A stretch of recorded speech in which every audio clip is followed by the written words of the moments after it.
Can you briefly run through what you're wearing today? This little pre-Columbian god had a little penis. I just covered it up. It was a he, and now it's a she. It's a trans goddess. That is so interesting. I also make my kimonos. I'm going to turn around so you can see the front.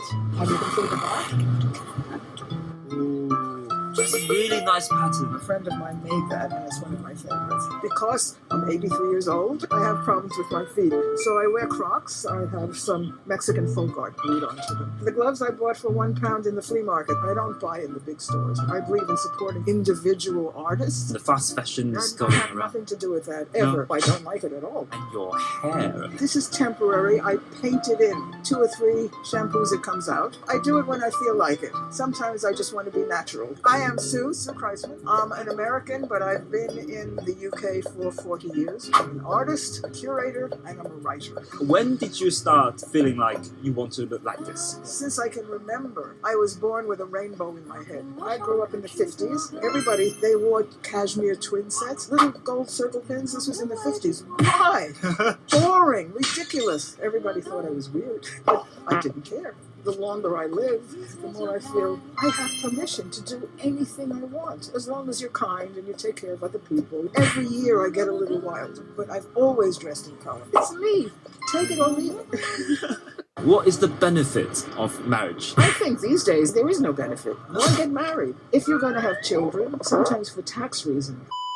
You and your husband, when did you get together? I was 15. He was 16. That must have been 1955. We got married in 1962. I am a fierce monogamist. One man, all those years. We get along really well since my son grew up. We don't actually live together. He's a scientist. He got his PhD from MIT. Oh. Smart guy. And he's very obsessed about what he does. I'm very obsessed with what I do. He lives in Cambridge. I live in London. Sometimes he comes to me, sometimes I go there. We'll have maybe a week or 2 weeks together. We never get on each other's nerves. And by the time we have our time together, we really miss each other and we enjoy the time. Is that your secret to keep it? Secret. Oh. These days, you can have a great relationship that lasts a long time. You don't have to get married. And what really bewilders me is young people who say, this is my day, I want it to be special. They'll spend tens of thousands of pounds on a wedding. How long are you going to be married anyway? You're probably going to get divorced in a year.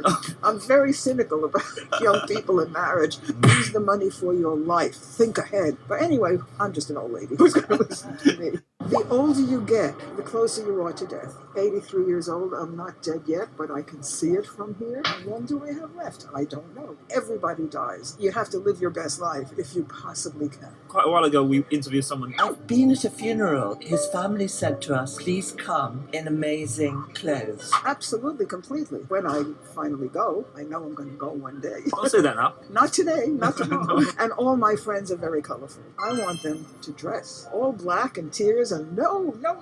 It should be a celebration of the person. Inspiring. If you see the 20, 30-year-old Sue, what would you say to her? Well, first of all, 20-year-old Sue would say, who is this crazy woman? But if I could speak to my younger self, I would say the things that make your parents angry right now, the things that make people say you're weird, one day you're going to be world famous for exactly that. And people are going to adore you and be so good to you, and you're going to do so many good things for other people. So just keep at it and don't get upset. That's changed my life, Dad.